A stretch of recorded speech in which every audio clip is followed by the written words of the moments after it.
So as I mentioned, myself and my team and collaborators, we've been working on a rapid review program, trying to advance the science. This is part of my Tier 2 Canada Research Chair that I received in 2016.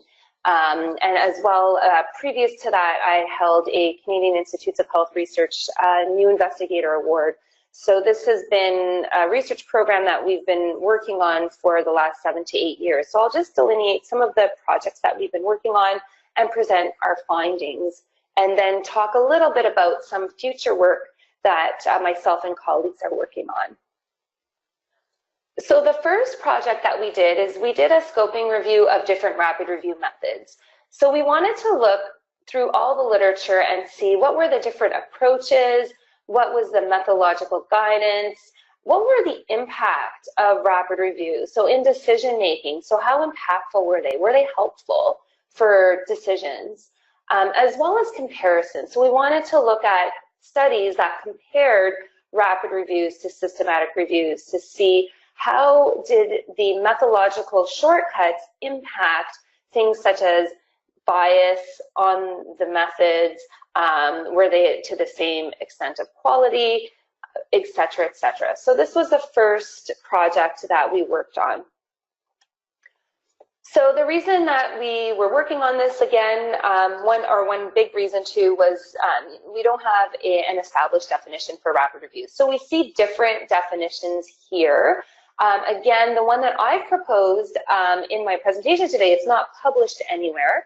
It's a compilation of the definition by Kanger and colleagues as well as by Kelly and colleagues. But just want everyone to be aware that there are many, many definitions for rapid reviews that do exist out there. And in terms of the production time for rapid review, there are a wide range of timeframes reported in the future, and most of them will take less than 6 months. However, it does seem on average, it's about 3 months to do a rapid review. There are some rapid products where they're just summarizing previously conducted systematic reviews, for example, and those could be done within a week or two. So those ones are quite short. But when we're talking about rapid reviews of primary research, so by that I would mean things like randomized trials or observational studies, on average, these take about 3 months. And when we compare that to systematic reviews, they take around a year to complete, if not more. In terms of the publication of rapid reviews, we do see an increased trend in the literature. Again, this paper is from a few years ago, so and my colleagues, Chantal Garrity as well as Adrian Stevens, are working on updating some of this information. So we should have some more recent figures on this in the next year or so. And when we looked at the geographic distribution of publications, we do see that Europe is the leading country, followed by North America, Australia, and then we do have a small proportion from South America and Asia. So rapid reviews really are focused from high-income economy countries, and you know, more and more of them are appearing in the literature.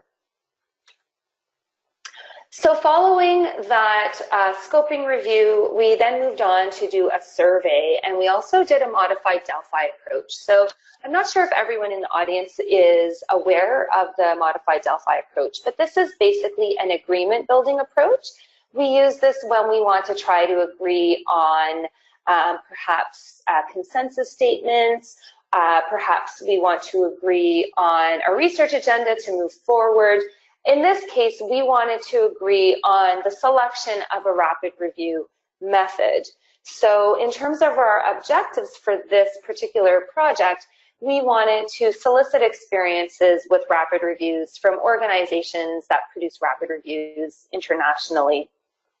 And we wanted to do this agreement building exercise where we could select a specific method that we wanted to test prospectively in a study.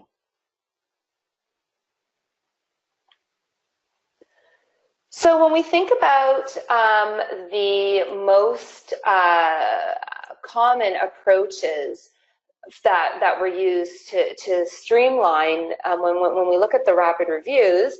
So we had quite a large proportion that used previous reviews as a starting point.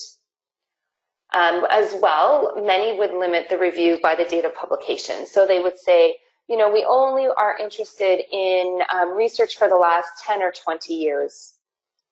Sometimes we'll have one reviewer do the screening, but as we know in the Cochrane Handbook, the recommendation is that all screening is conducted by 2 reviewers independently. So one shortcut people will take is that they'll have one person screen all the titles and abstracts as well as the full text articles when we're doing that step in the review process. And similarly, we had quite a few of these rapid reviews having data abstraction performed by one reviewer as well as risk of bias appraisal. Again, when we compare the gold standard according to the Cochrane Handbook, all of these steps really are recommended to be done by 2 reviewers independently, and then you come together to discuss any disagreements. So we do see that quite a large proportion of these rapid reviews that were published did use, when we were doing our surveys, we saw quite a few of these rapid review producers were using these streamlined methods. And as well, most of them just did a narrative summary or descriptive summary of results, so they did not perform a meta-analysis. So when we found, when we did our Delphi approach, we had 5 of the most commonly used rapid review approaches in the literature that we had asked people to rank in terms of their feasibility, so how easy were they to conduct, in terms of their timeliness, so how fast can we get results to our decision makers according to the methods that we use. How comprehensive is this? So by taking these methodological shortcuts and streamlining our approach, will our results still be comprehensive? And what would be the risk of bias by methodologically tailoring our approach according to our knowledge user needs? So we wanted them to rank the 5 most commonly observed approaches from the literature as well as from the survey according to feasibility, timeliness, comprehensiveness, as well as risk of bias. I do want to note that between our scoping review and our our surveys, we identified more than 60 different ways of doing rapid reviews. So there's many, many different ways, and that's again because we're trying to methodologically tailor our approach according to our knowledge user needs. However, we do want to conduct a prospective study, and for that study we needed to select one way that we could empirically test how the results would compare for this one rapid review approach compared to a systematic review where we would follow the Cochrane Handbook, and we would do this on matched topics for a series of knowledge synthesis products. I'll get into that study in a few slides, but just to let you know, there are many different rapid review methods out there, and we kind of had to force an approach for that prospective study. So the approach that ranked the highest was actually approach number 1. And for this approach, we would search more than one database. We would include published studies only. We would use both date and language limitations. We would have only one person screening the citations as well as the full text articles. And we would have one person who would abstract the data and appraise the risk of bias while another would verify. So this was the rapid review approach that was ranked through our consensus building exercise. And in that exercise, we had more than 150 people that were involved with that. So then we moved on because we wanted to kind of do this retrospective comparison of systematic reviews and rapid reviews that were on the same topic. So we wanted to know how do these products compare when we're thinking about their methods, when we're thinking about the studies included, so how comprehensive were they, as well as their conclusions. So if we do a systematic review and then an independent team does a rapid review on the same topic, How do the methods compare? How comprehensive are they? And will you actually reach a different conclusion when you do a rapid review compared to a systematic review on the same topic? So in terms of what we did, we updated literature searches of a few scoping reviews, and we also searched the literature, and we had 2 independent reviewers screening the citations, as well as abstracting data. And we were looking at abstracting the objectives, the characteristics. What was the research question? Because sometimes when we do a rapid review, our research questions have to be a bit more, they're not as broad as systematic review, right? So our research questions are a lot more focused because we don't have a lot of time to do many different things. So as an example, perhaps we include 1 or 2 outcomes when we do a rapid review versus a systematic review, maybe we have 15 outcomes. So we wanted to compare that, because if we have a more focused PICO's question, then for the rapid review, then we would anticipate that it wouldn't be as comprehensive as the systematic review. And we also wanted to look at the methods, comprehensiveness again, results, conclusions, and we use the AmStar tool. So this is the appraisal of multiple systematic reviews tool, and we use that to look at some of the methodological differences and how they would compare between the rapid reviews and the systematic reviews. And we didn't do any formal data analysis. We did more of a descriptive synthesis on this. So in terms of our study flow, so we screened almost 2,000 or 1,600 actually citations, and we ended up finding 16 pairs of systematic reviews and rapid reviews. And some of them were had multiple sets within there. So some of them would have 3 systematic reviews on the topic and 1 rapid review, for example, and vice versa. So, but overall, we did find 16 pairs. And these were all published between 2002 and 2010. So when we look at some of the results, we saw that in terms of the systematic reviews and the rapid reviews and thinking through the pairs. So when we think of the Cochrane Handbook and having at least 2 people screening, or having 1 screener and 1 verifier, so we see 10 of the systematic reviews use that approach versus 3 of the rapid reviews. Again, for data abstraction, when we're thinking to have at least 1 reviewer and 1 verifier, or having 2 independent individuals doing the data abstraction, we see that the systematic reviews had 13 of those that use that method versus 4 of the rapid reviews. And the number of included studies, interestingly, for the systematic reviews ranged from 5 to 14, whereas for the rapid reviews, it was quite broader and a wider range, where it went from 2 to 24. And when we looked at the overall AmStar score, the average for systematic reviews was around 5, whereas for the average for rapid reviews was around 2. So we do see that there are some tailoring of the methods that are happening here so that we could produce more timely results. And we did see that they did have lower AmStar scores on average for the rapid reviews compared to the systematic reviews. And part of the reason for that lower AmStar score is because we saw such a higher quality of reporting for the systematic reviews compared to the rapid reviews.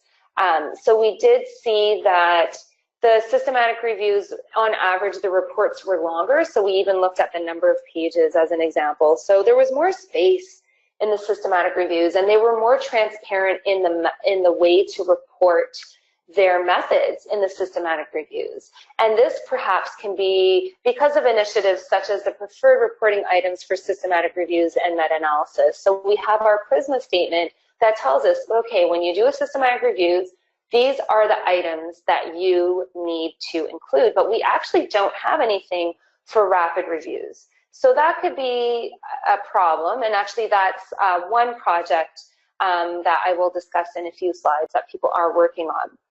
So we did see that there was a higher quality of reporting. So if we have higher quality of reporting, then that means I'm going to be able to assess all of those items on the AmStar tool a lot easier for the systematic reviews compared to the rapid reviews.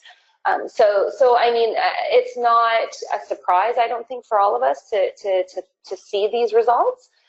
We also saw that although the range for rapid reviews was higher in terms of number of studies included, on average, the majority of the systematic reviews did include more studies compared to rapid reviews. And again, that might be because we have a more focused research question when we do the rapid review. And also, oftentimes, we are taking shortcuts or streamlining our literature search so that we can really provide timely results to our knowledge users. And I've already discussed the AmStar scores and that finding. So now I'll move on to a study that was funded by the Canadian Institutes of Health Research, and we've been working on this study for a couple of years. And what we're doing is we're doing a prospective quasi-experimental study where we're evaluating pairs of rapid reviews and systematic reviews. They're on the same topic. And so we have one center that is doing the full systematic review, and then another center has been randomly selected and blinded to do the rapid review. And we're trying to compare them regarding the results, also the processes, how long does it take for each of the steps in the knowledge synthesis process. And then we're also looking at outcomes, so looking at things such as quality as well as risk of bias. And then even going back to our knowledge users and asking them how helpful and how useful was the systematic review versus the rapid review. So we are looking at usability as well. So our specific objectives are to evaluate the reliability of conclusions, meta-analysis results, as well as implications to inform decisions. We're interested in learning how much hours are we spending on each of these steps and compared to rapid reviews versus systematic reviews, as well as costs. And also thinking about how does the feasibility, timeliness, comprehensiveness, how relevant are they? What is the perceived risk of bias? And when we think about our knowledge users and comparing rapid reviews to systematic reviews. So again, this is a collaboration between 3 Canadian review centers. So we have one center is doing a review, and then another one is randomized to do the rapid review. And we're planning to continue this until we have 25 pairs of rapid reviews and systematic reviews. And again, we're comparing quite a few results between the different products. So this is just a little methods figure. So we have our systematic review that takes, around 12 months, and we have our rapid review, which is 3 months. And we have, the different centers that are conducting the systematic reviews compared to the rapid reviews. We've done a handful of topics, so a handful of systematic review and rapid review topics have been completed. We are anticipating to recruit a lot more systematic reviews in the next 1 to 2 years. So we're hoping that this study will be finished hopefully in a couple of years. It is quite a large, massive undertaking because there are a lot of different moving parts. And for the rapid review, we do have a simulated knowledge user panel, which is quite exciting, where we include knowledge users such as patients and policy makers, so people from the government, as well as clinicians. So quite a large study and quite a large undertaking, but really, really excited to see what the results will be in the end. So some additional research that has been going on for rapid reviews. Excuse me. So as I mentioned, my colleagues, so Chantal Garrity as well as Adrian Stevens, who are actually co-conveners for the Cochrane Rapid Review Group. They've been doing some excellent work on rapid reviews. So that I highly encourage everyone to watch out for that space. So they are finalizing their Prisma extension to rapid reviews. And hopefully when we have this Prisma extension, I'm hoping that the quality of reporting of rapid reviews will significantly increase because people who are doing rapid reviews will be able to know exactly which items need to be reported in the rapid review and which items are essential for reporting in those rapid reviews when they write those up. So hopefully we'll be able to see that in the next year or two. They are also doing a survey of different methods manuals, so looking out and looking at manuals that exist for rapid reviews and checking to see what are the different streamlined approaches that people are using. There's also updating their sample of rapid reviews to again analyze the different methods that are out there. I don't touch on this, but something that you know, a lot of us in the knowledge synthesis world are getting into are the automation of methods for reviews. So can we automate some of our methods, even in our systematic reviews, to speed up the process? And one thing that we're doing in our large quasi-experimental prospective study is we're trying to see where are those bottlenecks in the process. So we're doing this approach called process mining, and we're looking through, we actually just published a paper on this in the Journal of Clinical Epidemiology, but looking through where are there bottlenecks in the entire knowledge synthesis process, and how can we come up with computer engineering solutions to those bottlenecks? Because sometimes when we streamline one step, so let's say if we streamline the screening step, that might not necessarily lead to efficiencies overall in the entire process. So how can we go into this with a very holistic and a very comprehensive view and perspective of the entire process, find those bottlenecks, and then determine which computer engineering approaches would be the most appropriate, and how can we automate those to make sure that the entire process can be streamlined and make sure that we can produce very timely results for our knowledge users. Because in the end, that's what we're trying to do, right? We're trying to advance healthcare, we're trying to advance decision making, so how can we give them those results in time for their decision making? So that is something I didn't touch on today, just in terms of timing. But I just want everyone to be aware there's a lot of work being done in automation. There's also some work that's being led by Cochrane folks on rapid reviews within the diagnostic accuracy review space. So there's a whole research program, super excited to be a part of that, where you know, a bunch of us internationally are going to be helping with different projects and looking at how do the methods differ for when we're doing diagnostic accuracy reviews. And then there's also some interesting work coming out of Ireland, where they're looking at identifying and prioritizing methodological uncertainties and questions in rapid reviews. So this is coming out of the trial methodology group. And so this again will be something that we're going to be learning quite a bit about rapid reviews in the next year or two. I want to let everyone know that in Canada, we're so fortunate. We love when people come and visit us from Canada, come and spend some time with us, or come and move to Canada. Honestly, amazing country to live in. And we have a government, our national government, where they really believe in evidence-informed decision-making within the policy realm. So completely fantastic, so lucky to live here. And, you know, our Canadian government has actually invested in 2 rapid review programs. So we have our Drug Safety and Effectiveness Network. So this is funded by the Canadian Institutes of Health Research, where we could do rapid reviews for policymakers across the country. Another one that they've invested in is our Strategic Patient-Oriented Research, or SPORE Evidence Alliance. And again, this one, our Canadian government has invested in it, and we actually do rapid reviews, not only for policymakers, but for clinicians as well as for patients. So super excited. So for these 2 programs, we actually do all different types of knowledge synthesis, but if people are requesting a rapid review, we have the capacity to do that.